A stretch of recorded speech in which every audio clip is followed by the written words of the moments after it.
Me gustaría leer una cita que agregó Mario en su libro. Es una cita de una entrevista que le hicieron a José Pepe Mujica, en la que Pepe lo define de una manera que me parece que vamos a compartir. Quienes pertenecemos a un pequeño país somos conscientes de que en este mundo se precisan aleros fuertes. De lo contrario, estamos regalados cuando las papas queman. Lo más fuerte de América Latina no son tan fuertes para el mundo de hoy, y todos tenemos que entender que ser fuertes, que no nos hackeen, significa estar cada vez más juntos. Tenemos dificultades para generar ese nosotros. Esa es la lucha de hoy, la más difícil. Creo que Néstor era un luchador de eso, era un luchador por el intento de llegar a ese nosotros. Acá sí que cierro mi exposición. Gracias, Mario, por ayudarnos a entender el legado de Néstor Kirchner, y gracias por dejarme decir estas palabras.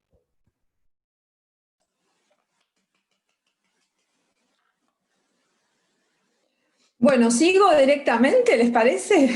Adelante, bueno, qué bueno estar acá, me encantó, Estefanía, gracias. Y quería contarles también una anécdota personal. Yo leí 2 veces el libro de Mario. La primera lo leí y la segunda lo estudié. Porque encontré una cantidad, o sea, lo leí porque me pareció que estaba bien, o sea, que era para leer, ¿no? Y entonces me lo leí. Pero después me di cuenta de que había un montón de ideas y de nudos que, bueno, desde Estefanía, desde su visión, ¿no?, de la teoría política, de nudos teóricos y de conceptualizaciones de las políticas de Néstor, así que después lo estudié, lo usé, realmente me resultó tremendamente sugerente, Mario. No lo digo por formalidad, lo digo de verdad, porque bueno, y bueno, creo que hay algo que el libro marca y que a mí misma me gustaría marcar en lo que preparé para decir acá, que de alguna manera también Estefanía perfiló, ¿no? En esta búsqueda de ampliación de su base de sustentación, un presidente que llega con un 22% de votos, a quien se le negó el balotaje, es bastante obvio por qué, y casi comprensible diría, pero en todo caso se le negó el balotaje, con lo cual tenía el 22% nomás. Buscó la ampliación de sustentación política, ¿no? Y a mí me impactó mucho la descripción y el análisis, y a mí realmente me hizo cuando Mario describe la derrota de 2009, porque la derrota de 2000, ¿no?, digamos, esa cuestión legislativa que fue un cimbronazo muy fuerte, ¿no? Y cómo Néstor se rearma, ¿no?, prácticamente ahí, ¿no?, recién conociendo los resultados, y cómo busca también otra estrategia de construcción, o sea, cómo busca seguir construyendo, y ahí más vinculado con la dimensión de los movimientos sociales, ¿no?, esta visibilización de algunos movimientos sociales que tal vez eran, desde el punto de vista de la cantidad de votos, menos votos, pero desde el punto de vista de la intensidad de la militancia social, minorías intensas, digamos, ¿no? Entonces, esta estrategia, esta búsqueda permanente de encontrarle la vuelta en esta recomposición, ¿no? Había que rearmar el tejido, 2001, 2002, 2003, un 22%, y efectivamente, y también extraño en el libro que se hable de educación, y también si va el segundo voy a pedir lo mismo, porque Néstor muy tempranamente levanta un conflicto docente, ¿no? Levanta el conflicto de Paraná y se va junto con Filmus justamente a mostrar que la educación no es meramente una política social, sino que también es justicia social, ¿no? Y esa visibilización de la educación como componente constitutivo del discurso de la justicia social, me parece que, bueno, que es un componente que quienes somos de educación acá, ¿no? Bueno, acá Estefanía se presentó como docente, somos colegas con Mariano, seguramente habrá algunas pedagogas y pedagogos más acá.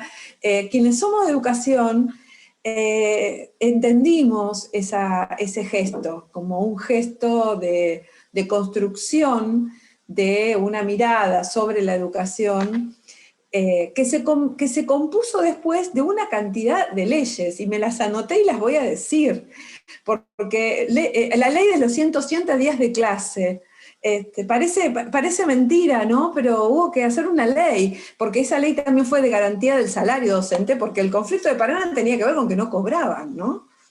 Y después vino una ley que fue la del Fondo Nacional de Incentivo Docente, FONID, que establece que no puede haber, o sea, tiene que haber un piso de todos las y les docentes en el país, un piso salarial que garantiza también, ¿no?, un piso de calidad. Cuando digo un piso, obviamente tiene que ver con un lugar del Estado, el papel del Estado en garantizar esos salarios, ¿no? Después hubo una ley, la Ley de Educación Técnico-Profesional, que efectivamente, ¿no?, un poquito más adelante viene la de Educación Nacional, pero la educación técnico-profesional había estado desmantelada por la Ley Federal de Educación, y bueno, y también había estado, la educación técnico-profesional había estado absolutamente desmantelada por el modelo productivo que había habido en los 90, ¿no? Un modelo no industrial, con lo cual, si era un modelo no industrializante, tampoco se necesitaba la educación técnico-profesional, que tiene mucho que ver con la producción, ¿no? La educación técnico-profesional, la ley, que además es muy astuta porque tiene un componente presupuestario que hace que sea relativamente independiente del presupuesto global educativo, pero quiero decir, esa ley fue también, ¿no?, tuvo que ver también con una visión política. Por supuesto, hemos tenido un gran ministro que fue Daniel Filmus, y es innegable el lugar de Daniel en toda esta gesta, pero también es innegable que si no hay un sostén en un proyecto, y más de una vez que Daniel contaba que Néstor le decía, vos hacé, ¿no? O sea, andá, porque también era o fue un tipo que yo no conocí personalmente, así que solo de lo que me han contado, un tipo que también confiaba mucho, o sea, era muy desconfiado como político, pero confiaba en estas personas en las que veía una pasta, ¿no?, una pasta productiva. Entonces, financiamiento educativo, la ley de financiamiento educativo, una ley que establece un porcentaje del PBI para la educación. Compañeros, compañeras, compañeres, inédito, ¿no? También como expresión de dónde estaba colocada la educación dentro del discurso y de la práctica, ¿no? No solo del discurso simbólico, sino de la práctica de la toma de decisiones. Y dos leyes más, y después me voy a dar dos palabras un poquito más sobre una de ellas, que es la Ley de Educación Sexual Integral y la Ley de Educación Nacional, que fue la que finalmente nos liberó y que dio el marco. Digo, nos liberó porque cuando Kirchner asume, había en nuestro país 54 sistemas educativos. O sea, las provincias, las jurisdicciones habían, inclusive dentro de cada jurisdicción coexistían, y recordarán lo que era la EGB y el polimodal, con, bueno, una ley que establece primaria y secundaria. Y la primaria en algunas provincias tiene 6 años y en otras tiene 7, pero hay una primaria, hay una secundaria, y además de muchísimas dimensiones que tienen que ver con la participación popular, cuando se habla de la comunidad educativa, del sector docente, del estudiantado. La Ley de Educación Nacional es una gran ley, ¿no? Y tuvo que ver con una perspectiva política que fue la de construir y reconstruir, ¿no?, el espacio del Estado como garante, ¿no?, como garante de la igualdad, el Estado como garante de la igualdad. las escuelas como el lugar pedagógico, institucional, donde se produce la educación y el sector docente como clave. Todas estas leyes cuidaron a las instituciones, al sector docente. Bueno, por supuesto, estamos hablando de inclusión, ¿no? Que también hubo un enorme programa, que fue el programa, el PIE, ¿no? De igualdad educativa, que tuvo que ver también con intentar reponer a los sectores más excluidos dentro del sistema educativo y que no solamente vuelvan, sino que se mantengan y que terminen, ¿no? Entonces, estas son las leyes de Néstor, y yo creo que obviamente el sector docente y en la ciudad de Buenos Aires, que es donde vivo particularmente, tiene una parte gorila, y ahí también hay que decirlo, pero quien más, quien menos, más o menos gorila, estas leyes, de todos modos, bueno, frente a estas leyes se inclinan, ¿no? Y sienten una emoción porque son constituyentes, ¿no? Son constitutivas, pero además son constituyentes de una manera de pensar a la educación, y eso se lo debemos básicamente a Kirchner. Quiero decir que, y ahí la segunda cuestión que quería decir, ¿no? La ley de educación sexual integral es votada en un contexto en que, bueno, hubo que hacer concesiones, hubo que discutir, hubo que incluir un artículo 5 que dio y da lugar a equívocos, no lo voy a explicitar ahora, da lugar a equívocos que igual son equívocos interesados, ¿no? Vinculados con la educación religiosa y el género, pero lo que de ninguna duda podemos negar es que hubo una decisión y decisión política de recuperar una lucha que había tenido en Argentina varios fracasos anteriores. Porque la Ley de Educación Sexual Integral se vota en el año 2006, pero en la Ciudad de Buenos Aires había fracasado en el 2004, y en los 90 se habían derogado, ¿no? Diferentes proyectos, inclusive uno en el Ministerio de Educación Nacional, donde participé, que incorporaron la perspectiva de género en los contenidos curriculares. Y la perspectiva de género se sacó y ese programa se desmanteló. Estoy hablando de 1995, ¿no? Los movimientos feministas, los movimientos de la disidencia sexual venían exigiendo que la educación se hiciera cargo de lo que en salud ya se habían hecho cargo con la ley de salud reproductiva, ¿no? Y esto lo entendió. Y no solo lo entendió Kirchner, sino que además hoy es un enorme paraguas, es un gran paraguas que, bueno, que aloja mucho de lo que vino después. Hoy, como decía Estefanía, ¿no? Coincido, la ley de matrimonio igualitario fue un hito, pero en el 2009 hubo una ley de protección integral de las mujeres contra la violencia. O sea, hay una ley de protección integral contra la violencia que es del año 2009. Y el matrimonio igualitario de 2010 son dos leyes que también expresan una demanda histórica, ¿no? Del movimiento social de mujeres, que de alguna manera, y ya Néstor no lo vio, se corona con la Ley de Identidad de Género, ¿no? En el año 2012.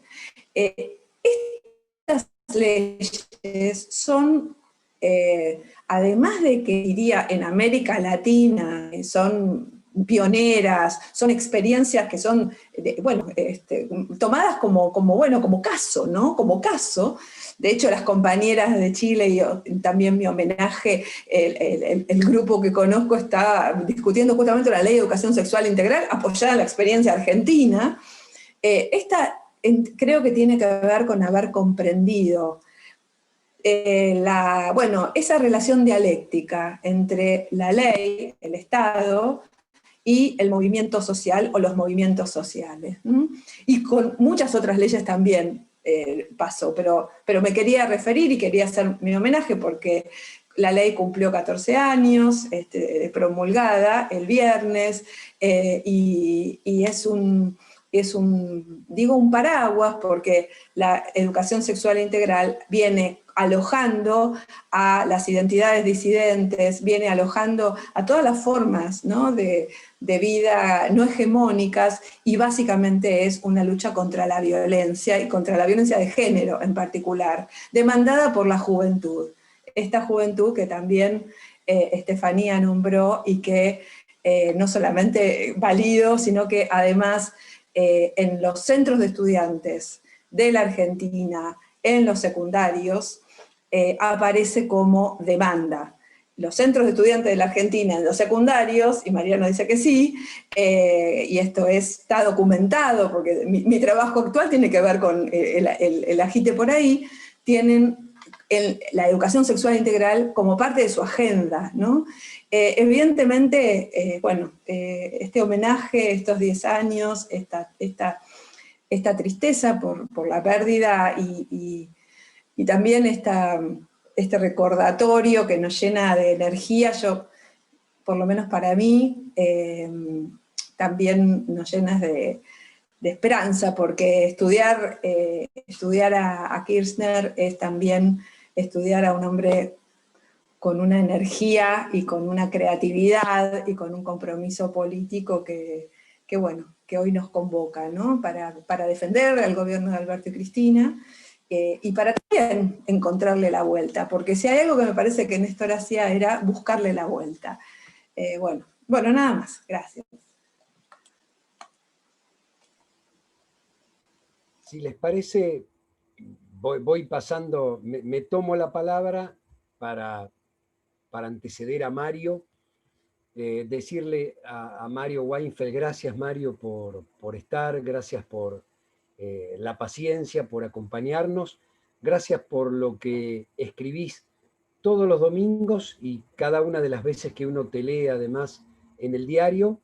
Gracias Graciela por haber participado, gracias a todos, gracias Estefanía, Mariano, por haber armado este encuentro, y a todos los compañeros y compañeras de punta a punta de la Argentina de Forja que están participando, desde Tierra del Fuego hasta Jujuy y Salta.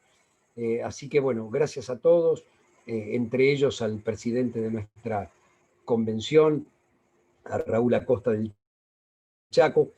A ver, este partido es fruto del kirchnerismo. Forja es eso. Nacimos como un grupo de militantes políticos, la mayoría de nosotros venía del radicalismo. En el año 2003 empezamos a ser convocados por acciones bien concretas que llevaba adelante Néstor Kirchner. Recuerdo que con Daniel Siciliano decíamos, oh, mira, este tipo está haciendo lo que nosotros siempre creíamos que había que hacer. La segunda medida que toma, bueno, mira, siempre pensamos que había que ir por este lado, y a la tercera medida dijimos, ¿qué pasa que no nos acercamos y que vivimos este proceso de transformación? Decidimos romper con nuestras viejas estructuras porque no queríamos ser testigos y relatores de un proceso político que aparecía como inédito, sino que desde nuestro lugar y desde nuestro granito de arena y de nuestra historia queríamos ser protagonistas de este proceso político. El libro de Mario tiene la particularidad de hablar desde la razón y desde el corazón, porque lo escribe como periodista profesional que es, pero también como militante político del campo nacional y popular. Así se define en el mismo libro, más allá de que todos conocemos su trayectoria. Y en un momento dice, al comienzo del libro, que bueno, que él siempre había estado en las luchas reivindicando lo que siempre había pensado, y que, salvo algunas excepciones, siempre había estado en la calle, peleando contra los gobiernos de turno, por las cosas que creía que había que hacer y que cambiar.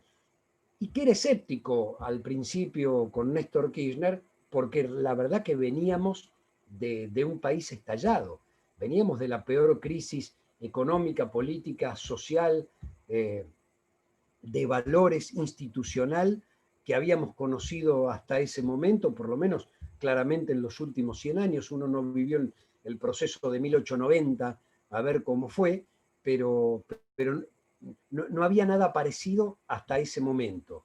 Y sin embargo, fue él, desde el 22% de los votos, que reconstruyó primero el poder político, que reconstruyó el Estado.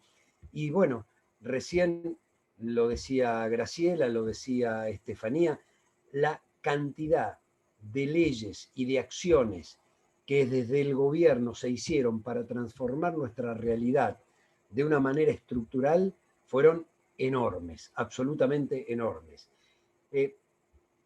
Mario lo rescata en el libro, yo lo rescato en mi vida política. Digo, hay dos grandes rupturas, por lo menos del 83 para acá. Una es el juicio de las juntas de Alfonsín, cambió, significó un antes y un después en la vida política de nuestra sociedad, ejemplo para el mundo, pero digamos, haber juzgado a los 2 años de haber asumido en un juicio inédito y con todas las garantías constitucionales a 3 expresidentes, realmente por violaciones a los derechos humanos. Pero después vino Néstor, digo, cuando el proceso se empantanó, cuando parecía que volvíamos otra vez a frustrarnos, que habían pasado 20 años, la verdad que 20 años más tarde, él nos demostró que con la democracia se comía, se curaba, se estudiaba, y que además se podía tener una política de memoria, verdad y justicia. Bueno, el libro de Mario es muy rico en ese sentido porque va acompañando el relato de sus vivencias personales con Néstor y el pensamiento de Néstor con un análisis político de cada una de las coyunturas que se vivió en nuestro país en este periodo tan rico, porque hoy nuestro partido, Forja, tiene peronistas, tiene radicales, tiene gente de izquierda independiente, todos somos kirchneristas. Digo, me parece que, digo, por lo menos el sello que nos ha pasado a nosotros, y nunca me sentí tan cómodo formando parte de un gobierno porque tuvimos muy pocas contradicciones y ninguna de ellas fundamentales. En todo caso, podrán ser coyunturales o de tácticas, pero si algo reconozco es que nunca se perdió el norte. Así que hemos perdido mañana hace 10 años a un hombre que transformó la Argentina, a un tipo que supo, y bueno, y yo le pido a Mario que desde ese lugar del relato del tipo que supo nos pueda contar en detalle por qué, qué sintió, por qué escribió el libro, cómo fue y por qué plasmó la obra que plasmó. Así que gracias y bueno, Mario, te escuchamos con mucha atención.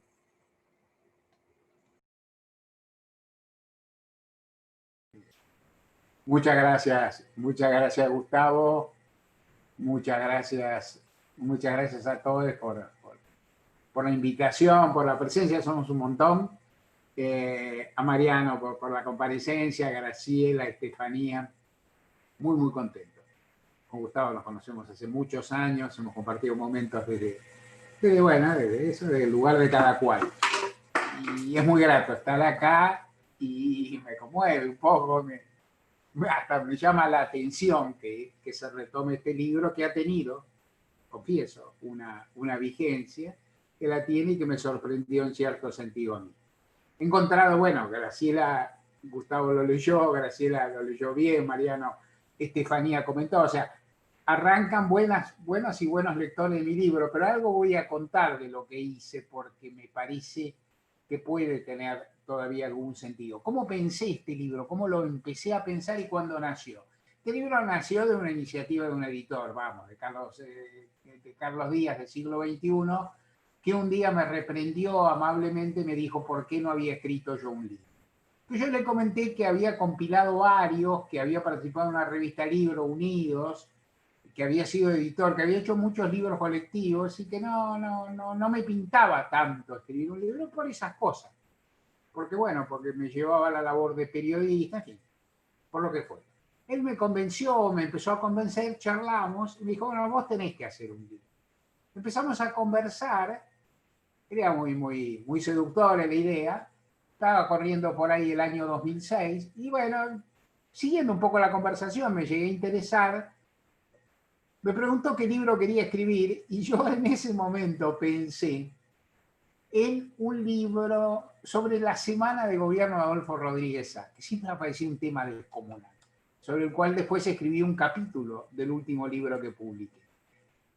Pero él me dijo, bueno, pero si vas a escribir un libro después de tanto tiempo, ¿cómo vas a escribir un libro sobre ese episodio que, siendo fascinante, en fin, no es tan relevante en la historia de Argentina, o lo es en algún sentido, que tiene algo de anécdota? Y entonces dije, bueno, está bien, voy a escribir un libro sobre la presidencia de Néstor Kirchner. Y ahí quedamos, vamos a ver, empecemos a charlar, qué sé yo. En ese momento, Néstor Kirchner estaba, en 2006, estaba terminando, promediando, más bien terminando la presidencia. Era casi cantado que iba a ganar las elecciones en 2007, se la había ganado a pulso, ustedes lo dijeron, había tantas realizaciones, una Argentina destrozada, un país puesto de pie, es decir, desde el crecimiento económico hasta la ampliación de derechos, todo había ocurrido. Las iba a ganar, y las iba a ganar Cristina, porque también se veía venir que no iba a ser candidato, esto se venía sabiendo. Lo de las elecciones, 90%, Cristina pongamos 80%, en cualquier caso iba a ser, si el libro se empezaba por la que iba a ser una especie de balance o cosas de una presidencia notable que cambió la historia y exitosa, con Kirchner vivo. No lo escribí. O sea, no lo escribí por 100 factores, no importa, no lo escribí, se me fue pasando. Laburo, otras cosas. Yo lo venía charlando en 2010 cuando muere Néstor Kirchner. Ahí sufro un cimbronazo, como tantos argentinos. Y en mi caso, eso se traduce en octubre en la idea de yo voy a escribir ese libro. Ahora sí. Entonces ese libro pasaba a tener otro sentido. Ya era el testimonio, el legado de una figura que se había ido. Era también el país que recibía a Cristina, porque ya en 2010 era claro que Cristina iba a ganar las elecciones de 2011. ¿No? Era ver cómo incidía Néstor Kirchner en un proceso exitoso que se iba a prolongar. En ese momento escribí algunos capítulos del libro. En el verano, yo estaba de vacaciones en un lugar cómodo en Luján, cómodo para varias cosas, pero tal vez no tanto para escribir. Porque no tenía mi biblioteca, los que escriben saben, no tenía mi biblioteca, no tenía ni siquiera mi compu. Me manejaba más o menos, estaba medio flojo de internet, escribí casi abuela pluma, que sé yo, como se escribía antes, entre comillas. Pero escribí varios. Tuve una pulsión ahí, que forman parte de Kirchner, el tipo que supo más o menos, con algún detalle más o algún, pero tampoco lo publiqué en ese momento, no avancé. En ese momento, la verdad, me convocó cuestiones de laburo, o sea, empecé a trabajar en TV, empecé a trabajar en la tele, un ciclo que tuve en Duro de Omar, tenía programa de radio, que lo había empezado en 2010, en fin, un poco el frenesí de mi trabajo. Seguía trabajando ahora, tenía radio, tele, diario, punto, pasó. En 2015 dije, este es el momento para escribir el libro. En 2016, ante la derrota electoral, dije, este es el momento para escribir el libro. También lo venía conversando, también pensé que iba a tener menos trabajo, lo cual en buena medida fue cierto, y lo escribí ahí. Ahora, en 2016 era otro contexto y otro mundo. Un momento especialmente adverso para el movimiento popular, que acababa de perder una elección dolorosa y que dejaba una serie de enseñanzas, y también un momento de enorme repudio mediático, académico, en fin, de ciertos sectores a la experiencia que se había vivido 2003-2015. Y ahí lo que me propuse es escribir el libro que siempre quise, pero a la vez responder. Estefanía citó un párrafo que va en línea con todo esto que dije, responder esto, decir, este proceso que pasó te puede gustar más, te puede gustar menos, vos podés opinar lo que quieras, cada quien puede pensar, pero no fue un episodio del Código Penal, es un proceso histórico riquísimo, no se puede resumir, y así lo escribí casi textualmente, no se puede resumir en ese proceso histórico en 2 o 3 cuestiones, en discusiones sobre corrupción o demás, que las puede haber, merece haberla, pero que no son el centro de nada. Vamos a discutir políticas públicas, vamos a discutir de esto, y entonces desarrollé lo que tenía ahí. Cuando publiqué el libro tenía algo de apuesta, también en el momento, insisto, especialmente adverso, al fin y al cabo era el año, posterior a la derrota electoral, era el año en que apareció José López con las valijas, era un año que, era el año que se abrieron decenas de causas contra la Cristina, contra varios funcionarios. En ese contexto el libro tenía un sentido y yo quise básicamente no discutir desde ese ángulo. O sea, citarlo, pero no discutir. O sea, el ángulo de las políticas públicas. Los gobiernos se definen por sus políticas públicas, por sus realizaciones, por sus éxitos, por sus fracasos, y por eso quise escribir. Y ahí el libro salió, hice lo mejor que pude, y después me fui encontrando, y esto por ahí me gusta contar acá entre ustedes, que es, me fui, ¿qué hicieron los lectores y las lectoras del libro que escribí? Lo primero que yo pensé es, este libro puede llegar a gente de mi generación. Uno piensa en el lector posible, puede llegar a gente de mi generación, y tal vez pueda llegar a la generación de mis hijos, digamos, ¿no? Los que se iniciaron a la política por ahí con el kirchnerismo, ¿no? Los que salían a la política por ahí con el kirchnerismo. Digamos, nosotros tenemos una cantidad apreciable de hijos, tanto míos y tuyos, tanto como que ahora son nuestros, de hace muchísimo, pero bueno, que están, digamos, entre 34 y 44, o sea, digamos, es una gama de esa generación. Y yo pensé esas dos generaciones. Y me encontré, porque yo abrí en el libro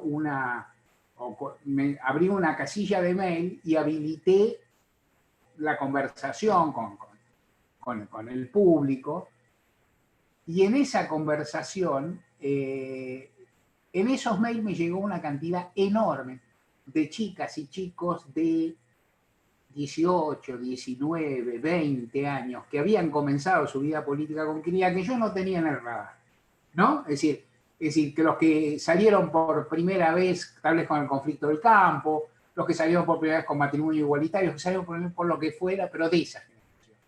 Y esa generación me convulsionó la cabeza ver precisamente cómo se habían sumado a la política. A los otros yo los tenía computados, a ellos tal vez menos porque los conozco menos, tal vez por las cosas de la vida, pero eso me sorprendió vivamente. Segunda cuestión, me fui encontrando una cantidad. Un día, lo que sí debo hacer, no sé si voy a escribir otro libro, pero lo que sí me gustaría hacer alguna vez, trabajar con los correos que me mandaron, que son literalmente centenares o algo por el estilo, o un cachito más. O sea, son una cantidad muy apreciable, porque está lleno de historias de vida. Lleno de historias de vida. De personas que dicen, ¿qué me pasó a mí? A fulanito o fulanita de tal con Néstor Kirchner. ¿Qué pasó en mi vida? ¿Cómo me impactó? ¿Qué me pareció? Esto que se usa tanto a veces en propagandas oficiales, y para mi gusto con mucho criterio, propaganda de campaña, también lo fui encontrando.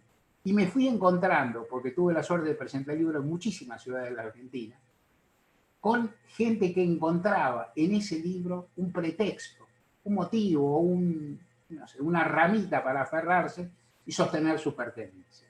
En un momento en que llovían las agresiones, en que era mancha venenosa el kirchnerismo y en buena medida el peronismo, en que era cualquier persona que decía, plantear su identificación, era así estigmatizada como si fuera cómplice de delitos, ¿no? De delito contra el Estado, cuestión por el estilo, que era denigrante en cierto sentido esa condición. Muchísimas personas encontraron en ese libro, o encontraron en otras cuestiones, un factor de pertenencia. Es decir, esto merece ser reivindicado, acá está dicho, y esa devolución que me dieron para mí fue maravillosa. En el camino también me fui encontrando, por ejemplo, Graciela Morgade, con alguna docente que había estado en Entre Ríos cuando Kirchner fue. Me conmovió una docente que decía, yo estuve ahí. Kirchner, es más, ella tenía un cartel de una chica que había sido víctima de un femicidio o algo por el estilo, esa circunstancia que tan trágicamente ocurre con frecuencia. Y entonces me contó, Elena se llama, que Kirchner pasó delante de ella, vio el retrato y no sabía quién era, seguramente el retrato tenía el nombre de la víctima, como suele pasar. Kirchner hizo un gesto así, como el gesto típico de preguntar, y ella, como diciendo, ¿quién es? Y ella no pudo contestar, ¿no? Elena se puso a llorar, ¿no? La emoción, y que Kirchner la besó. Lo cual es un gesto hiper característico que tranquilamente podría figurar en mi texto, porque esto que es la capacidad afectiva del presidente. Ese libro me permitió percibir que si por si hiciera falta, que el kirchnerismo tenía una latencia, que había algo que había quedado, que todo esto que yo había reseñado a mi modo, tenía raíces en la sociedad y en sectores muy importantes. No voy a decir la tontería porque en ese momento no lo pensaba así o no sé qué pensaba. No voy a decir la tontería que ese libro me permitió ver que se iba a poder revertir el resultado electoral en 4 años, no lo sé. Pero sí me permitió ver que había una resiliencia súper justificada del kirchnerismo y del peronismo gobernante, que la pude percibir y que encontraron, tal vez en un laburo que yo hice, bueno, con todo mi esfuerzo, con la profesionalidad que puedo tener, encontraron algún motivo para adherirse. Ese libro también, porque ¿por qué no compartir emociones? Fue el último regalo que le hizo un gran político de la región, con quien establecí una extraña forma de amistad, porque no era una amistad personal, estaba muy marcada por la política y por la intermitencia había, que era Marco Aurelio García. Entonces yo a Marco Aurelio García le regalé un libro autografiado en Chile, en un encuentro que estuvimos, y bueno, fue la penúltima vez que lo vi, y bueno, también significó esto. ¿Qué quise contar en ese libro? Quise contar esto del tipo que llegó del sur y a quien nadie conocía, que votaron por descarte, que no sabían su apellido, que lo eligieron porque, bueno, porque Menem era peor, que es un motivo, y que a pocos años era querido por todos, o sea, pocos años después, 7 años y monedas, fue llorado por millones de argentinos. Tampoco lo conocían y lo empezaron a apreciar Lula da Silva, Chávez, Pepe Mujica, Tabaré Vázquez, los políticos de Chile, Rafael Correa. No lo conocían. Y todos terminaron apreciándolo, queriéndolo y valorándolo un montón. Entonces, en un lapso cortísimo, el presidente consiguió todo eso. Y lo consiguió un poco a su modo, artianamente, por prepotencia de trabajo, porque laburó, porque construyó, porque fue aprendiendo.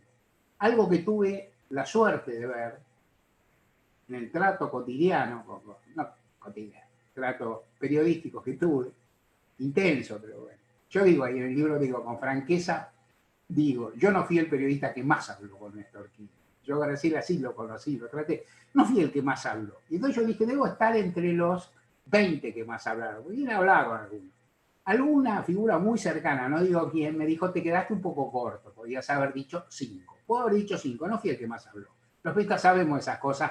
Somos celosos, fiamos, pero tuve un trato. Y tuve un trato aparte con un político que tenía la característica básica de tantos políticos, que era que te quería convencer. O sea, Kirchner tenía el poder, era un tipo, digamos, era un tipo que ejercía el poder. Cuando discutía también podía ser un poco enérgico, podía pegarte un grito, pero el tipo te quería convencer. Te quería convencer como quiere convencer un militante a otro, un intendente a uno de los vecinos. O sea, para mí la formación de intendente, el cursus honorum, la carrera que hizo Kirchner, en muchos sentidos incidió. Y entonces, es decir, tengo el recuerdo de discusiones haber tenido con el presidente, por el cual uno tiene un respeto institucional, ¿por qué no? Y que por supuesto aparte tiene una gama de situaciones que uno no tiene en la cabeza, la cual el presidente te quería convencer. A veces hay gente que dice, bueno, te llamaba por teléfono a hora inopinada, muy temprano, ponele, para decirte, te leí, está todo mal, qué sé yo, ¿dónde dijiste esto? Primero planteando, ¿puedo discutir? Sí. Y a la vez te quería convencer. Entonces hay gente que dice, ¿eso te parece? ¿Cómo va a parecer mal que el presidente de la República no me escriba a mí, que soy un salame más, qué sé yo, o me llame y me diga que quiere discutir? Una discusión que tuve, y que me gusta contar también, es una sobre asignación universal por hijo, que en ese momento no se llamaba así, porque ese nombre surgió a la ley, que era ingreso ciudadano. Yo lo discutía bastante con él, porque él era refractario, como lo era Labaña, como lo era Alberto mismo, Alicia Kirchner. Por razón de un criterio laborista más bien, ¿no? O sea, que iba contra el trabajo, qué sé yo. Yo lo sostenía. Y un día empezamos a tener una discusión y estamos pronto a tener un reportaje. Y empezamos a discutir y de repente me doy cuenta que la discusión se engranó. En un momento, la discusión engrana. Y en un momento el Kirchner me dice, todo es fácil para vos. Dice, pero decime una cosa, ¿no? Decir, ¿cuántos pibes son? ¿No? Vos que sabés todo, ¿cuántos pibes son? O sea, ¿cuántos podrían recibir el ingreso? Yo no tengo ni idea, presidente. O sea, yo no sé cuántos pibes son. Dice, ¿y cuánta guita es? Entonces dije, presidente, esta conversación acaba de terminar. Digo, pues yo soy un periodista, yo no tengo que ser, no soy ni el ministro de Economía ni el presidente, yo no tengo que saber esto. Digo, ni cuántos chicos son, ni cuántos son. Yo defiendo la idea de un derecho que tiene que haber, y si el presidente me dice que no hay plata y que no hay modo de conseguirla, uno lo empieza a reconocer. Y por otro lado, inclusive le digo, si vos, que siempre decías que estaba mal la institución, decís que el problema es que no hay fondos, ya cambiaste un poco tu parecer, digamos, ¿no? O sea, es otra cosa. Y siempre recuerdo esa conversación, porque a mí me parece una conversación clara de la relación entre el periodista y la figura política, que es un poco esa. O sea, el periodista llega hasta un punto, y debe llegar. Y en otro punto, el decisor está en otro lugar. A mí me parece una buena discusión. Y también no me parece del todo pésima mi posición. Digo, yo no soy quien maneja las finanzas, no soy esto, pero sí puedo defender una posición y puedo sostenerla. El libro mío también es, y el que escribí después también, es un libro sobre el periodismo, sobre el lugar del periodista. ¿Cuál es el lugar del periodista? No existe esa falsa neutralidad que declaman los que están terriblemente cegados. No creo en esa falsa neutralidad, ni nadie cree. La supuesta objetividad, o así planteada, sencillamente no existe. No, existen quienes sinceran su ideología y escriben, hablan por radio o por la tele y publican, o los que niegan su ideología, pero igual la tienen. O sea, en definitiva, sincerar las premisas es parte de la verdad. Me sorprendió, Gustavo lo dijo bien, encontrar un presidente con el que tenía muchos más acuerdos que desacuerdos. Y que inclusive, por un lado, enseñaba cosas que no teníamos en la cabeza, los equilibrios fiscales. ¿No? Nosotros teníamos la formación de él, digamos, de que el equilibrio fiscal era una trampa a la ortodoxia. Kirchner tenía una idea un poco distinta, más vasta, más rica. También costó entenderle que le pagara al Fondo Monetario. Uno entendía el canje de deuda, pulseás, discutís, tratás de pagar menos, defendés la Argentina, está bueno. Y le vas a pagar al fondo. ¿Por qué le vas a pagar a esa manga de dinero? ¿Por qué pagarle? Porque compro soberanía, porque compro márgenes de autodeterminación. Y entonces uno también empezó a comprender. El presidente que se hizo respetar por sus padres y que se hizo querer por la gente tenía recursos para hacerlo. Era un hombre torpe en su característica física. A mí me impresionaba, yo también soy torpe en mi característica física, pero a mí me impresionaba porque hay una diferencia interesante, que es que era muy alto, yo no. Y entonces a mí un tipo alto y grandote me resulta un poco más curioso, ¿viste? En la falta de maña o demás que se aparecía en esas anécdotas que conocemos, como cuando él se golpeaba a sí mismo, digamos, o te podía empujar a vos, es decir, en el afán de abrazarte. Pero un hombre de una profunda afectividad que tuvo una gigantesca capacidad como estadista, que fue a aprender lo que no conocía. Él no conocía del todo la Argentina, y lo confesaba. No conocía el norte argentino, no conocía su pobreza. Se impresionó la primera vez que recorrió intensamente el no Argentina y vio la pobreza tan distinta a la pobreza patagónica. No conocía casi el exterior, no había viajado mucho y le parecía poco interesante salir, le parecía que era un perdedor de tiempo. Luego aprendió que la política exterior es un capítulo de la política interna, o al revés. ¿No? O sea, o que hay una dialéctica. Era un hombre que estaba hecho a la idea de que muy peronista, de que gobernar es satisfacer necesidades y que el cuándo de la respuesta a las necesidades es ahora. Con el tiempo apareció un gran pensador ulterior, que fue Javier González Fraga, ese que se preguntaba por qué la gente se creía con derecho a tener esto o a tener lo otro. Y Kirchner pensaba prolijamente lo contrario, la gente tenía derechos a tener esto o a creer lo otro. Empiezo a cerrar con algunos pequeños tips apenas. Primero, se le critica siempre que estuvo más a la izquierda como presidente que en el llano. Yo no sé si es del todo así. Mi libro abarca parte básicamente del momento de la presidencia. No estudié tanto el periodo anterior.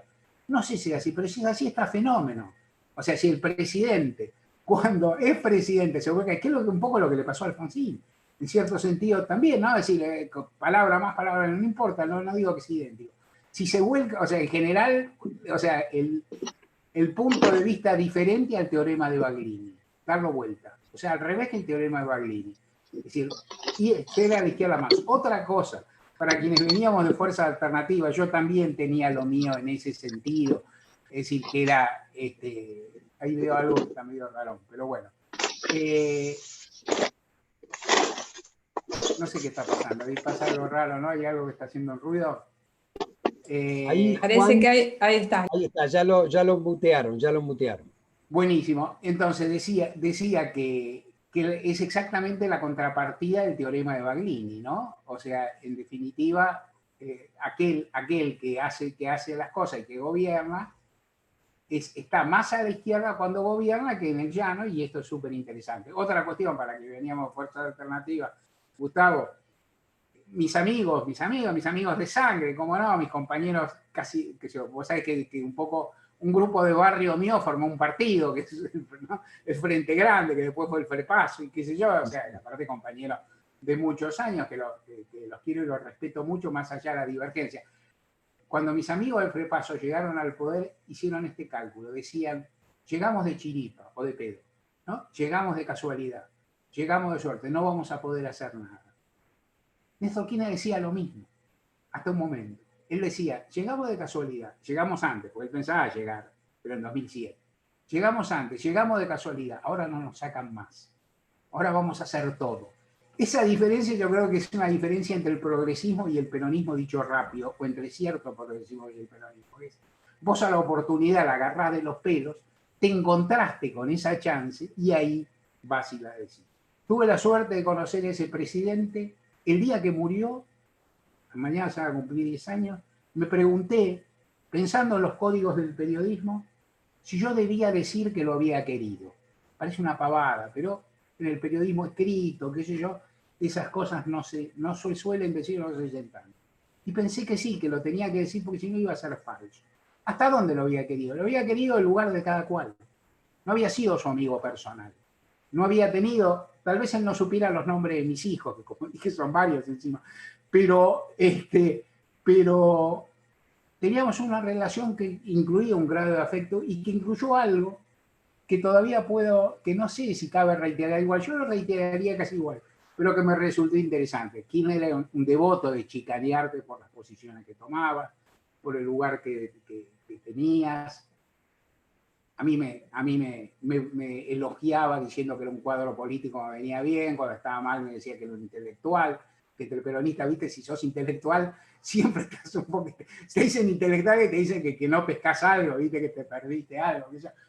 En cualquier caso, un día en Olivos, con Cristina ya electa, estábamos tomando un café o haciendo un off, él era presidente yéndose, era noviembre de 2007, y en un momento de la conversación, Kirchner se acercó, me dijo, bueno, y ahora el compañero crítico, ¿qué piensa?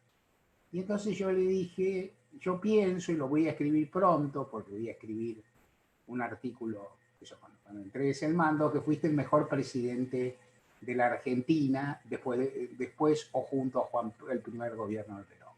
Que tu gobierno fue el mejor de la historia. Me conmueve hoy todavía recordarlo, lo sigo pensando, y sigo pensando, bueno, que fue afortunado para mí poder conocer. Termino con lo del tomo 2 o esas cuestiones. No sé si voy a escribir otro tomo. De educación podía hablar. Del rol de la juventud no, porque soy un cronista. Cuento. Me gusta contar. O sea, cuento hechos. O sea, enhebro hechos. Esto es lo que me gusta y a donde llegué de la militancia. No fui periodista toda mi vida. Fui abogado muchísimos años y militante político al mismo tiempo. Llegué al periodismo ya criado, tenía casi 45, ponele, o algo así, y agradezco haber podido tener la chance de esto, de poder vivir esos años y de poder conocer a un presidente que francamente cambió la historia y al que sin duda, cuya pérdida es un bajón enorme y es una carencia gigantesca para el movimiento popular, y sin duda también que produjo cambios de vértigo, que cuando uno los relee en un texto se impresiona, porque lo que hizo Néstor Kirchner en los 2-3 primeros años de su gobierno es impresionante. O sea, uno piensa en lo fugaz, no fue fugaz porque dejó huella, pero ciertamente se fue arte del tiempo y todavía, entiendo, lo recordamos, y en algún sentido, aunque no sea en público, lo seguimos llorando. Acá termino, Gustavo, Mariano. Gracias.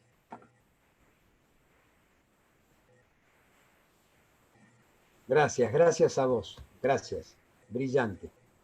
Gracias, Mario, gracias, Graciela, gracias, Gustavo. No sé si estás por ahí, Mati, para seguir con la coordinación. Podemos abrir un poco la palabra a los compañeros y compañeras. Hay que habilitarle el micrófono a Matías. Todo eso. No sé si Mariano, alguno de los dos Marianos que es anfitrión, puede habilitarle la palabra a Matías para que coordine. Si no, bueno, la propuesta es que abrimos la palabra, ¿no? Unos minutos.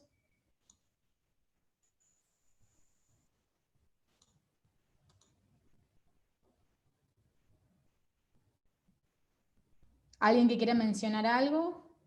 ¿Alguna pregunta? ¿Algún comentario? Yo de paso le insisto a Mario para que escriba el tomo 2, de paso.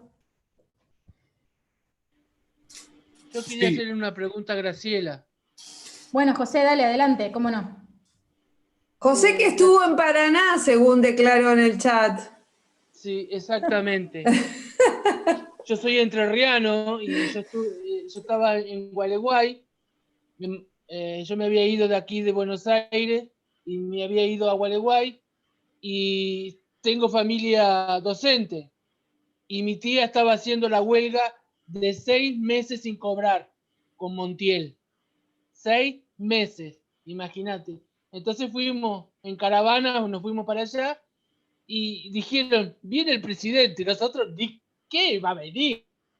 Decíamos. Y en eso vemos que para una combi y se baja una persona grandota, no lo conocíamos, y empieza a saludar, se acerca a nosotros y toma mate. Nos pide un mate y se va. Y después viene uno y me dice, ¿sabías a quién le diste mate vos? A Néstor Kirchner. Johnny. Bueno, eso fue la anécdota. Pero yo entendí el legado de Néstor cuando con el matrimonio igualitario, porque bueno, yo soy parte del colectivo LGTB. Y yo al asumirme como LGTB, mi vida en un profesorado fue muy difícil. Nada más y nada menos que Mariano lo debe conocer porque estudió ahí, en el Mariano Acosta. A mí me la hicieron finita cuando yo salí del closet y dije, yo soy esto y quiero, porque realmente estar escondido no tiene sentido. A mí me hicieron, pero parir para lograr tener un título. Y todavía estoy esperando el título porque me faltan 3 materias para rendir, pero yo tuve que salir de un profesorado público a un privado para poder lograr llegar a tener mi título. Me faltan 3 materias. 7 veces me hicieron cursar matemáticas. 7 veces. Entonces, esto, usted que es en la democratización en educación, fomente que los profesorados sean democráticos y que la formación docente realmente sea democrática y que el que esté con capacidad para salir adelante, la promoción social que se dice. Yo vengo de yo soy pobre y orgullosamente quiero ser docente, porque yo sé que voy a tener las herramientas para que ese chico que está ahí, decirle, vos podés, porque yo pude. Vos podés salir de la calle porque yo pude. Vos podés ser alguien porque yo pude. Pero porque yo pude, porque tuve un presidente que me dijo que no va a dejar las convicciones, sus convicciones en la puerta de la Casa Rosada. Entonces, porque él me contagió eso. Entonces, ustedes que son funcionarios, poder eso, ¿no? La democratización de los profesorados. Nada más. Perdón por ser tan amplio, tan alto. Gracias, Bueno. José. Bueno, ¿se escucha? Sí, perfecto. Bueno, como se autogestionó, digamos, toda la dinámica del panel, no voy a hablar como coordinador, sino que le voy a hacer una pregunta a Mario directamente. la construcción del liderazgo de Néstor fue un liderazgo que surgió de una crisis o que tuvo que hacer frente a una crisis, y dentro de eso hay como dos grandes cuestiones que a mí me gustaría que Mario pudiera aportar una reflexión más. Por un lado, la relación con el resto del peronismo. Recordemos que el peronismo en 2013 estaba dividido en tres sectores, ¿no? El Menem, el sector que acompañó a Néstor y Rodríguez Sá. Y por otro lado, la cuestión de, digamos, a lo largo del gobierno de Néstor y sobre todo con la crisis del campo, la derecha logró organizarse electoralmente, que es algo inédito, algo que a lo largo del siglo XX no se había podido concretar. Entonces, actualmente, en la coyuntura actual, nosotros hay todo un debate sobre si hay una derecha moderada, una derecha más dura, si hay sectores bolsonaristas o no. A mí me gustaría una reflexión de Mario sobre cómo ve a la derecha jugando dentro del sistema democrático, a propósito que esto que dijo Estefanía de la cuestión agonística, de no ver al enemigo como adversario y dar la disputa por la hegemonía dentro de los límites del sistema. Entonces eso, la relación con el peronismo y la derecha jugando dentro de la democracia o no. Me gustaría escuchar el análisis de Mario. Sí, trataré, muchísimas gracias por la pregunta, Matías, trataré de ser lo más sintético posible. Respecto del peronismo, impresión mía larga. ¿Quién era hondamente peronista? Eso es claro, él lo era en su formación, en su trayectoria. Era peronista de izquierda, del lugar donde uno proviene también, ¿no? O sea, y esa diferencia siempre gravitó en las pujas internas del peronismo en los 70 de ya, pero en el 83 también. Y de todos modos, Kirchner quería salirse del corsé del peronismo, quería que el movimiento que él impulsaba trascendiera el peronismo, sin negarlo, pero tampoco teniéndolo como único integrante, ni siquiera como única corriente ideológica. En ese sentido, Kirchner tenía una cabeza abierta y dispuesta a pensar, y creía mucho, más que uno, en el progresismo. Inclusive a mí me sorprendía de entrada, porque bueno, yo venía más o menos de ahí, ¿no? O sea, decir, por ejemplo, no solo de Néstor, sino aún de Cristina, de Carlos Zanini y de algunas personas así muy cercanas a él, que tenían una valoración de la experiencia del Frepaso mejor que la que teníamos algunos de los que habíamos participado en ella. ¿En qué sentido? En el sentido que éramos como uno, porque cada uno que vive. Yo me fui, aparte yo como militante fui muy tempranamente, más antes que del Frepaso del Frente Grande. Es una historia mía, no importa. Y ahí me volqué al periodismo. Pero en cualquier caso, ¿qué es lo que veía uno? Pero sí, yo fui un fundador del Frente Grande y milité muchísimos años con el Chacho Calvi. ¿Qué es lo que veía uno? Uno veía las peleas, los problemas, las internas, que también a mí me alejaron. Pero a la vez uno pierde de vista lo que tienen los precursores o los que marcan un camino y demás. Nosotros inclusive con la gente cercana a Kirchner discutíamos cuando se formó el grupo de los 8, que fue casi el final de cuando yo estuve como militante, porque nosotros decíamos que había que irse del peronismo, ¿no? O sea, que había que formar otra fuerza. Esto estaba... Y Kirchner y su gente estaban en el borde de ese lugar, digamos, ¿no? Está el menemismo allá, y eran, digamos, interlocutores que no se podía hablar. Pero ellos decían que la disputa había que darla dentro del peronismo. Yo creo que son esas discusiones en las cuales con el tiempo se ve que los dos argumentos eran posibles, todos tenían un sentido de profecía.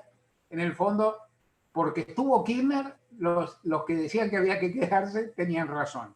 Si no hubiera existido un Kirchner, no hubieran tenido razón.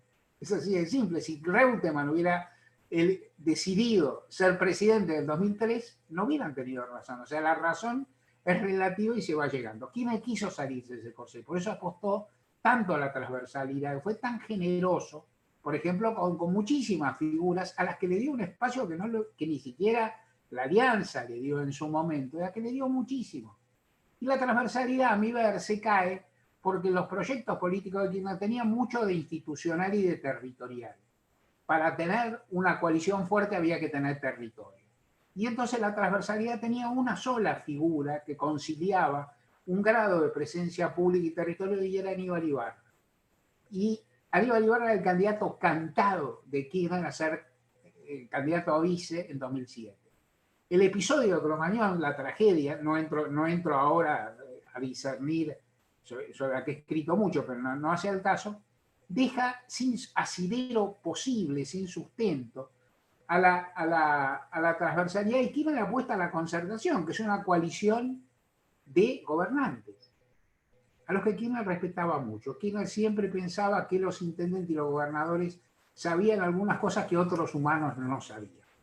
Digamos, ¿no? O sea, que había un mundo de gente que gestionaba y que se encontraba con una cantidad de problemas concretos que había que gerenciar o que había que tramitar, y que otras personas hablábamos, discurríamos, y que ciertamente, entonces, con los que podía tener discrepancias, que las tenía, pero que significaba un armado territorial formidable. La concertación, en el sentido básico de la alianza con gobernadores, intendentes radicales, se cayó con el conflicto con el campo. Para mí, entonces, Kirchner siempre consideró que el peronismo, primero, siempre fue peronista, siempre tuvo un ideario peronista, siempre tuvo una estrella polar en el peronismo de izquierda y en el periodismo de los 70, pero muy mezclado con su experiencia de gobernante concreto. O sea, Kirchner no fue una traslación de los montoneros llevada a la Casa de Gobierno. Fue una traslación de la izquierda peronista, sus sueños y su bandera, matizada por su experiencia de intendente y gobernador y con la idea de gestión muy, muy firme. Y quería salirse de eso y no pudo. Para mí, en el fondo, quiso superar, transgredir la frontera del peronismo, respetando sus mejores banderas, porque el peronismo, en definitiva, supone una cantidad de tensiones internas muy grandes y la forma de salirse era ampliar. Y eso, a mi gusto, no a mi ver, desdichadamente no lo consiguió. Tal vez no se podía conseguir, porque el peronismo es bastante poderoso. Lo que sí consiguió, y él hablaba de eso, es traccionar a una fuerza que estaba bastante a su derecha, a sostener un gobierno que, digamos, fue un gobierno para la Argentina de centro-izquierda avanzado, digamos, un gobierno reformista. Y se lo llevó de la nariz con la base del éxito. Esto es un poco mi idea sobre lo que es la relación de Kirchner con el peronismo, que por supuesto da para más.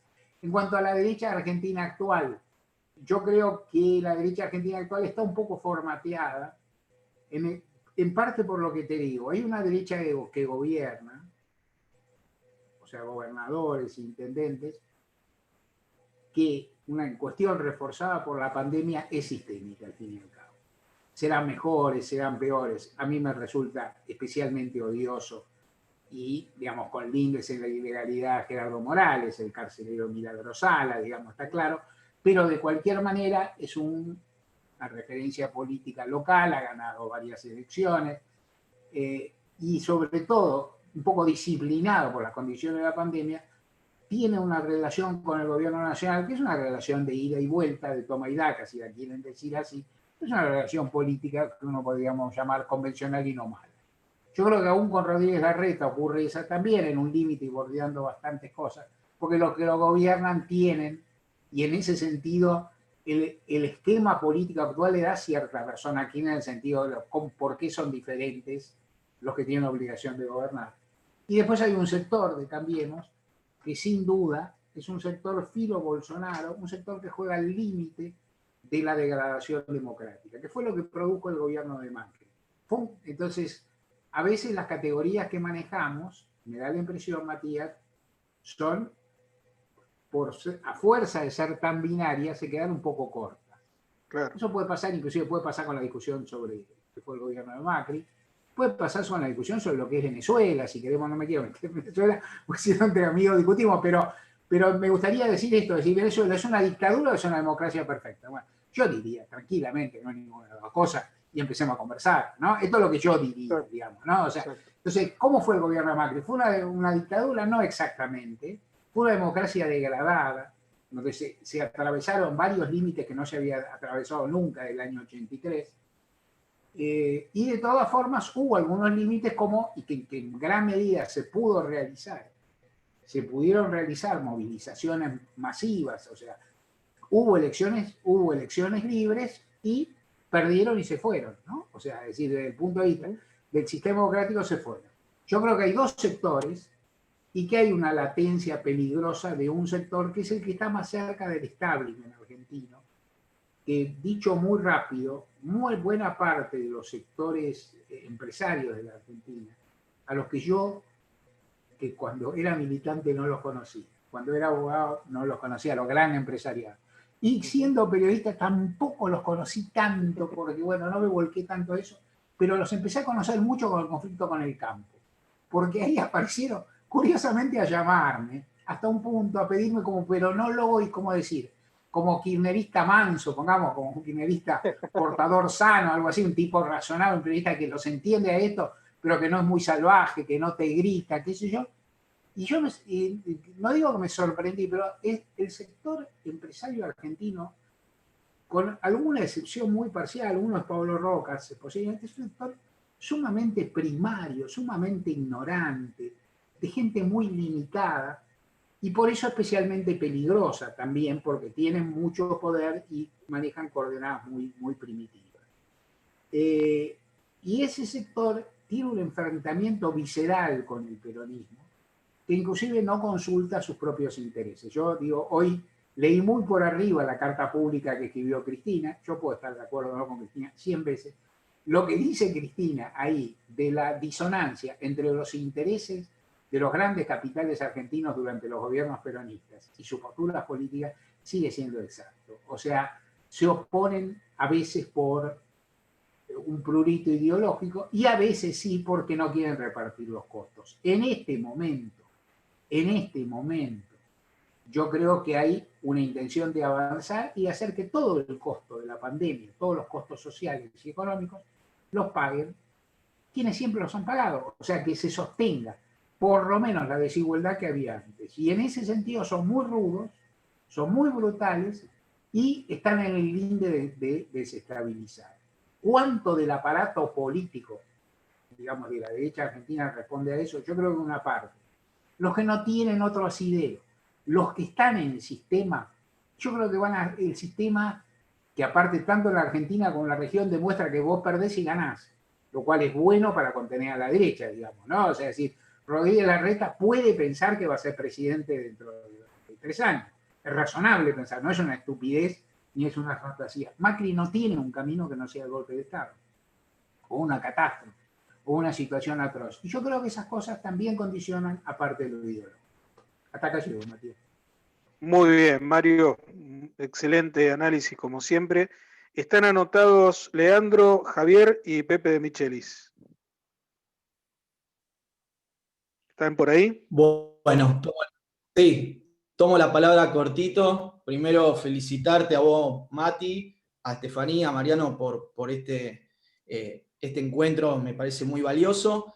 Segundo, resaltar un poco lo que ahora que se cumple el aniversario de Néstor, un poco todo lo que repasó Graciela, me parece que realmente en materia educativa fue transformador.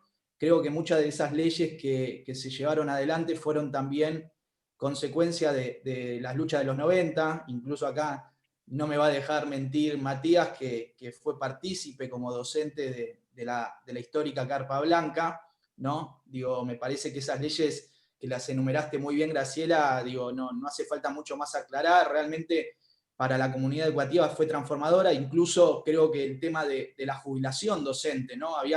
Nadie se quería jubilar en aquel entonces, ¿no? Porque justamente jubilarse era estar en peores condiciones y a partir de allá de Néstor, la cantidad de docentes que se jubilaron porque le volvió a honrar justamente la tarea de tantos años. Y finalmente contar una pequeña anécdota. Yo soy docente de historia, me recibí en la Facultad de Filosofía y Letras, y yo el día que me iban a entregar el diploma, que ya me lo entregué Graciela, que era la decana de aquel entonces, y ese día no estuviste, Graciela, vaya a saber uno por qué, me quedé con las ganas, que me entregues vos el título, me entregó el vicedecano, pero ese mismo día me lo crucé a Mario. Mario no sé por qué había ido a la facultad a esa entrega de diplomas, y finalmente me quedé con una foto con Mario y con el título en la mano. Así que bueno, no tuve la foto con vos, Graciela, pero sí me saliste ganando, lejos. Así que bueno, ahora felicitarlos a ambos en el rol que cumple cada uno. Nada más, un saludo para todos y felicitaciones al Instituto Forjar. Gracias, Leandro. Javier, después Pepe y después Emiliano. Bueno, buenas noches. Ante todo, felicitar al instituto por esta gran actividad. Bueno, además está decir mi admiración por Mario, que acá con mi compañera siempre esperando su columna en Duro de Omar, pero yo más que nada escuchándolo y escuchando a algunos compañeros hablando, compañeros de Entre Ríos, yo recuerdo muy bien que nosotros veníamos de una crisis política cuando Néstor asume. La verdad que trae recuerdos muy lindos y a la vez también nefastos, que veníamos de la gran crisis del 2001. Y cabe recordar de que yo en ese momento tenía 19 años y hacía muy poco padre, y recuerdo que estábamos como sin camino. En lo político, enojados con todo el mundo, más a esa edad, donde uno está, y encima en esa cosa de renegar con su partido con el que estaba y demás. Y yo recuerdo cuando Néstor asume, bueno, su discurso, el del proponer el sueño, y recuerdo también que a medida que iba pasando el, el gobierno, y que lo hablamos siempre con mi compañera, que lo que él, digamos, hablaba tanto en los medios o en un discurso, eh, nosotros lo veíamos reflejado en nuestro hogar. Eh, yo recuerdo muy bien de que la reactivación económica, el proponerme poder ponernos a trabajar y con digamos, de la nada, porque en ese momento los emprendimientos, la economía venía, y él primero con los docentes, después mirando digamos, al pequeño y mediano empresario y hasta los que recién arrancábamos. Y ahí empezaron a aparecer todo ese futuro que fuimos gestando hasta bueno, después estos últimos 4 años, donde todo lo realizado vinieron a destruirlo. Pero justo me acordaba de eso, que cuando Mario habló de que no podía hablar mucho de la juventud, y yo me acuerdo bien, y que él venía, digamos, llegó como para continuar por lo que uno había empezado a militar, que era, digamos, la justicia social, bueno, o sea, la igualdad, la solidaridad con todos, o sea, eso era más que nada eso. Pepe, ¿estás por ahí, Pepe? Sí, acá estoy. ¿Se escucha? Ahí va. Sí, sí. Bueno, primero que nada quiero agradecer porque estuvo muy bueno el conversatorio. La verdad me hizo recordar muchas cosas, y una de las que me hizo acordar fue algo que dijo Mario sobre el tema del acceso, de cómo la juventud se había acercado al kirchnerismo, y cómo Estefanía también comentó eso. Y yo quiero contar un poco lo que pasó ese 27 de octubre del 2010, que fue cuando me acerqué al kirchnerismo definitivamente, porque yo había participado alguna que otra vez en alguna actividad por cuestiones familiares, algún cuñado que había sido diputado, etcétera, etcétera. Y ese día yo era el censo acá, y se acerca mi hijo Juan, de 8 años, y me dice: che, papá, me dice, parece que Néstor Kirchner está muy enfermo. Le digo: ¿dónde lo viste vos eso? En Crónica. Yo dije: bueno, pero Crónica, ¿viste Crónica cómo es? Me dice: no, ¿cómo? Y le digo: bueno, no importa, Juan. Le digo, entonces al rato me dice: parece que murió. Me dice: y por ahí es culpa mía, porque yo lo vi antes, entonces se murió porque yo... No, no, le digo, pará, le digo, quédate tranquilo. Me dice: igual yo quiero ir a la plaza. Le digo: ¿por qué querés ir a la plaza? Digo: mirá, estamos con el censo, hay que esperar a la... No, no, me dice: yo quiero ir, si podemos ir. Digo: ¿me podés decir por qué? Y me dice: porque este señor se murió trabajando por el país. Años después, en 678, me hicieron una nota sobre este tema, y el periodista me dice: ¿es verdad lo que me estás diciendo? Le digo: mira, acá está mi hijo, lo pueden ver, es una marcha que se hizo el 12 de diciembre del 2012, en una de las aperturas. Hay toda una nota donde me lo hacen, que yo, y nada, en off me decía: pero es verdad. Le digo: está mi hijo, no te voy a mentir. Y cuando fuimos a la plaza, ahí me cayó una ficha tremenda. Vi tantos pibes y pibas llorando en la plaza que dije: no, digo, si acá está la juventud es porque algo pasa acá. Digo, la juventud no está en cualquier lugar, ¿viste? La juventud está siempre con el cambio, con el futuro, con la esperanza, y me quedé así, me quedé nada, me quedé mal y tenía una sensación que no sabía explicarla hasta que cuando yo llegué a mi trabajo, yo en ese momento era jefe de cocina en la Mutual Sentimientos, no sé si la conocen, el galpón de Chacarita, me encuentro con varios expresos políticos y uno me dice, ¿sabes qué? Me siento huérfano. Y ahí me cayó la ficha. Dije, yo también, digo, yo no sabía, soy mal hablado a veces, ¿eh? Digo, mierda, yo no sabía qué es lo que sentía y digo, me pasa lo mismo. Y nada, y siempre me quedó eso, digo, fue mi hijo el que me acercó, digo, ¿cómo un pibe de 8 años se puede dar cuenta de algo así? Dije, nada, viste, qué sé yo, a veces pienso y digo, no sé, viste, ¿quién le comentó a mi hijo esto? ¿Qué pasó? Bueno, eso, nada, viste, y ahí me hice kirchnerista, porque dije, y peronista después con el tiempo, ¿no? Dije, acá pasa algo, viste, si la juventud está es por algo. Quería contar eso porque siempre me acuerdo de eso y es por ahí como contó Graciela también, a la que saludo, hola Graciela. Nada, viste, que nosotros por ahí lo conocimos después o qué sé yo, no sé, eso. Nada más. La verdad, muy emotivo, Pepe, todos los que estuvimos ahí ese 27 caminando por Avenida de Mayo, los que pudimos entrar a la Rosada a despedirlo, bueno, fue una muestra de dolor colectivo impresionante y con todas las emociones a flor de piel, ¿no? Y también este sentimiento de la pérdida de un líder y en algún punto de un padre para muchos, ¿no? Tal cual es lo que dijo tu hijo en ese momento es revelador. Emiliano, tiene la palabra Emiliano, si lo pueden desmutear, así Ahí está. lo Hola, buenas escuchamos. noches. ¿Cómo están? Gracias por las palabras de todos los oradores, fueron muy interesantes.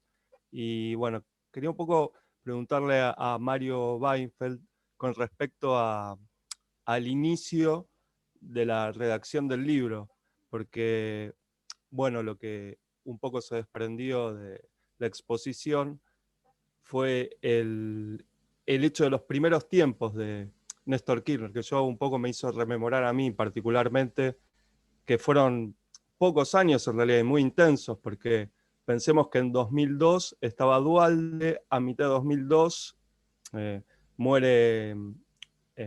son asesinados Maximiliano Costecchi y Darío Santillán, y en mayo de 2003 surge Néstor Kirchner, que bueno, un poco no eran infundadas un poco las sospechas que tenían, digamos, los sectores progresistas o peronistas, teniendo en cuenta que Duhalde había generado un proceso un poco de reemplazo a esa crisis institucional y una salida un poco, digamos, heterogénea. Y bueno, y por otro lado, en 2003, Néstor Kirchner asume y no se sabía bien para qué lado iba a ir, porque por un lado estaba Carlos Reutemann, que era un hombre casi menemista, y bueno, de la Sota también, el gobernador de Córdoba, y bueno, y en ese proceso intenso de 2003 a 2007, que fueron los años de Néstor Kirchner, como, bueno, vos Mario como periodista empezaste a ver, y bueno, todas las medidas que tomó, ¿no? El presidente, bueno, que lo había dicho él específicamente, que no iba a dejar sus convicciones en la Casa Rosada, y bueno, y así lo fue demostrando con el correr de los años, en esos 4 años de presidencia. Y bueno, que después vino Cristina y en el 2010 finalmente Néstor Kirchner desapareció físicamente, pero bueno, fue como yo creo que fueron 7 años intensos. Y bueno, y con respecto a, en realidad, mi pregunta precisa, si en el libro está más reflejado esa primera etapa de conocimiento de Néstor Kirchner, o también hay un avance mayor hacia lo que fue el legado que se fue construyendo desde 2010 hasta la actualidad, ¿no? Y bueno, y todos los cambios que trajo aparejados el gobierno los gobiernos, ¿no? De Néstor, Cristina y bueno, y ahora de Alberto, que es un retomar, digamos de alguna manera lo hecho. A ver, trato de contestar con la mayor velocidad posible y retomo alguna de los comentarios que hubo antes. Creo que se llama Javier, que preguntó qué hacía yo en filosofía. Se recibió ese día de entregarme el título a mi hija menor, digamos, ¿no? Y estaba ahí como papá. Algo de lo, por ahí, me parece que fue Leandro que volvió al episodio de Filmus, Entre Ríos y demás, que lo que me parece súper interesante de plantear cuando cuando lo contaba Filmus, es que Filmus le decía, ¿cuánta plata necesitas? Le dice Kirchner. Filmus le dice, tengo que descomprimir esto, ¿cuánta guita necesitas? Tanto la tenés. Y Filmus, que tiene una reunión con la Casa de Gobierno, sabe, porque lo vio en la sala de espera, que está afuera Labaña, el ministro de Economía. Entonces, Filmus, funcionario con experiencia, le pregunta al presidente, le dice, ¿lo hablo con Labaña? ¿Y quién le dice el presidente? Soy yo. O sea, no le preguntes al ministro de Economía si tiene la guita. O sea, lo resuelvo yo. Que eso es muy característico también de la noción. En cuanto a lo que vos me preguntás, mi libro abarca todo lo que hizo Kirchner desde que llegó a Función Pública Nacional. O sea, un poco antes, por supuesto, cómo se construyó su figura en campaña y todo lo que hizo como presidente y hasta el mismo día de su partida, acompañando a Cristina desde otro lugar un cierto tiempo de diputado. Ahí se va desarrollando todo y se va desarrollando algo que también por ahí vale la pena subrayar, Emiliano, que es Kirchner contradijo el sentido común que existía, inclusive entre los progresistas y cierta gente de izquierda. Kirchner hizo cosas que se suponía que eran piantaboto. Kirchner tomó decisiones que parecían chocantes. Cuando Reutemann no quiso ser presidente, dijo, vi algo que me asustó. En general, la historia, en el fondo, no sé, Reutemann es inexpresivo, en general es hierático, esa es una frase más larga que se le recuerda. Digo, no es una persona que resalte por su elocuencia, pero en general eso se tradujo como alguna cosa que había tenido una presión personal o algo por el estilo. La interpretación que yo tengo, que no es, por supuesto puede ser equivocada, que no es forzada y que surge de haber hablado con gente de su entorno muy cercana a él, es que lo que vio Reutemann era el tipo de gobierno que iba a tener que hacer. Reutemann lo que vio es que si él era presidente, como él iba a ajustar, iba a terminar como Eduardo de la Rúa matando gente en la calle. O sea, porque ese era el formato que había para gobernar. O sea, el formato para gobernar era un gobierno cerrado y en el fondo represivo, en particular como el de la Rúa. La hipótesis de gobierno como el de Kirchner, que iba a construir popularidad desde esa hondonada, era casi imposible. Esto es lo que era notable, lo que es notable, lo que vio Kirchner. La posibilidad de construir legitimidad a través de la satisfacción de necesidades en un momento de carencia absoluta.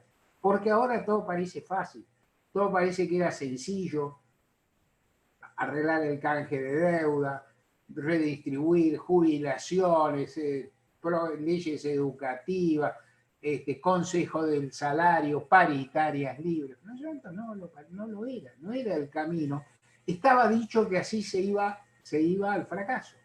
Y esto es lo notable de la percepción que tuvo Kirchner, que era que él iba a construir la legitimidad, y como muchos de ustedes dijeron, de modo muy conmovedor, también el afecto, desde la satisfacción de necesidades y de aplicar lo que él, que no era un orador vistoso, pero que sabía lo que decía, llamaba medidas pro gente. Él decía, yo voy a tomar, las primeras conversaciones que tuve con él, yo casi no lo había tratado antes, lo había visto cachito, pero no había tenido buenas conversaciones, ni buenas en el sentido largas, que yo sigo intensa. Él decía, yo voy a tomar todos los días una medida pro gente, y yo lo miraba y decía, este tipo está chapa. Ningún presidente puede tomar todos los días medidas pro gente, no se puede, o sea, hay algo inviable. Entonces, aunque uno pensaba que los otros gobernantes habían sido muy de derecha, muy poco atentos a las demandas populares, pero uno pensaba que había algunos límites que él supo transgredir. Bueno, muy bien. Muchísimas gracias, Mario, Graciela, bueno, Steffi, por supuesto, Gustavo, Mariano, y a todas las compañeras y compañeros por este momento tan tan lindo de evocación, de recuerdo y de reflexión política. Y bueno, y el mejor homenaje que podemos hacer a un militante es seguir militando, ¿no? Así que bueno, con esa idea damos por cerrado este encuentro y bueno, y un gran abrazo para todos y todas. Matías, dame Gracias. un segundo. Muchas gracias. Matías, dame un Sí. segundo más, ¿puede ser? Sí, Porque sí, por favor. Digo, porque uno conoce a todos y todos y todas merecen respeto, pero me gustaría decir algo que a Gustavo lo conozco hace muchísimos años, pero recuerdo especialmente lo valiente y lo noble que fue en las jornadas aciagas de diciembre de 2001, Así es. cuando él era Así es. funcionario público, y yo lo conocía y sé lo que hizo, di testimonio de eso en otro libro que cometí después, que se llama Estallidos Argentinos, y me gusta resaltar eso, la coherencia que se viene teniendo en todos los momentos, inclusive en un momento tan difícil como ese, inclusive en un momento donde Gustavo hacía algo tan opinable como pertenecer a un gobierno que ya era muy horrible, y sin embargo conservar toda su dignidad y toda su valentía, que en ese momento fue mucha, y a lo largo de su historia es simplemente coherencia. Esto es lo que quería decir antes de despedirme y agradecer muchísimo la jornada, que fue buena. Muy bien, Mario. muy bien, Mario. Gracias, Mario, te Gracias. agradezco de corazón. Gracias, gracias. Y gracias por todo tu esfuerzo, por toda tu sapiencia y por este libro que a todos nos conmocionó. Así que, y gracias, compañeros y compañeras, por el trabajo fantástico que han hecho hoy.